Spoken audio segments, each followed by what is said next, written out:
Friends, आज आपण बघणार आहोत बोंबलाची भाजी, सुक्या बोंबलाची भाजी। तर बघूया आपण। हे 50 रुपयाचे बोंबील घेतलेले आहेत, त्याला चांगले भाजून घेऊया बिना तेलाचे। थोडे लालसर होण्यासारखे भाजायचे आहेत, त्याला जास्ती पण नाही भाजायचे, नाही तर ते करपून जातील आणि टेस्टी नाही लागणार। थोडंसं भाजायचं, हाताला सोसेल असं। अजून ते भाजलेले नाही आहे।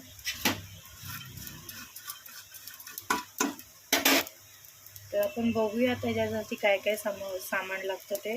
बोंबीलसाठी लागणारे सामान 6 कांदे आहेत, थोडासा कढीपत्ता आहे, 2 टोमॅटो आहे। ते बघा, आता हे आपलं भाजलं आहे व्यवस्थित। हे बघा, हाताला असं लागेल असं भाजायचं आहे। त्याचा मस्तपैकी वास सुटलेला आहे। हे बघा, हे थोडे लालसर होत चालले, इतपतच भाजायचे, जास्ती नाही भाजायचे। आता गॅस स्लो करून हे आपल्याला थोडा टाइम पाण्यामध्ये ठेवायचे आहेत, थंड साध्या पाण्यामध्ये। हे बघा, मी साधं पाणी घेतलं, आता हे ह्याच्यात टाकते। हे बघा,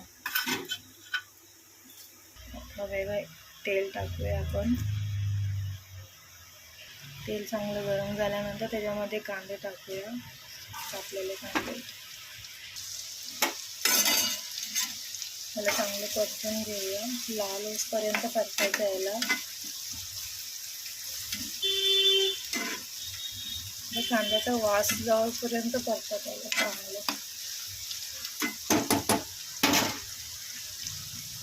हे बघा, कांदा लालसर झाला।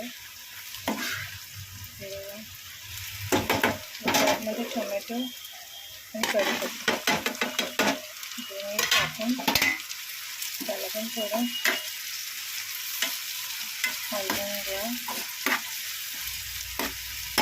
टोमॅटो नरम होईपर्यंत त्याला हलवत राहायचं।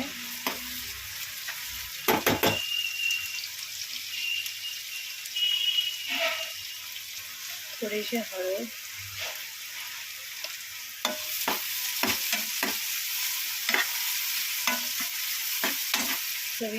चवीनुसार मीठ,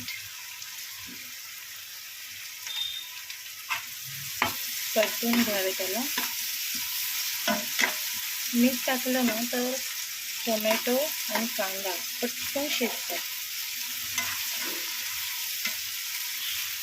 मी अगोदरच टाकते, तुम्ही कधी टाकता ते मला कमेंट करून सांगा।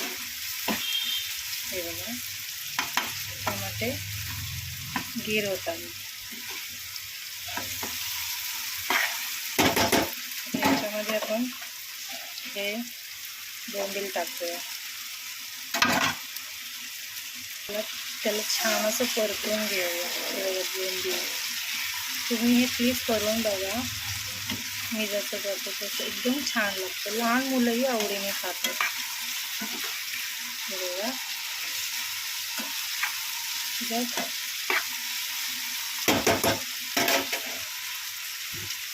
हा मसाला आहे घरगुती, 1 चमचा त्याच्यात टाकते। मला तिखट लागते, तुम्हाला जसं लागतं तसं करा। वेगळ्याला छान त्याची परतून घ्या। त्याच्यात वास एकदम छान सुटलेला आहे। हे बघा, शिजवण्यासाठी फक्त 1 ग्लास पाणी ओतायचं। हे बघा, मी पाणी ओतते, जास्ती नाही ओतायचं, थोडंसं। आणि हे झाकून घ्या 5 मिनिटं। बघा, 5 मिनिटं झालेले आहेत। तुम्ही बघू शकता हे किती छान शिजलेलं आहे। मी तुम्हाला दाखवते। हे बघा, ही आहे बोंबलाची सुकी भाजी, सुके बोंबील असतात त्याची भाजी। किती छान दिसते बघा, तुम्ही नक्की करून पहा आणि मला कमेंटमध्ये सांगा। माझ्या चॅनलला सबस्क्राईब करा, लाईक, शेअर, फॉलो करा। थँक्यू।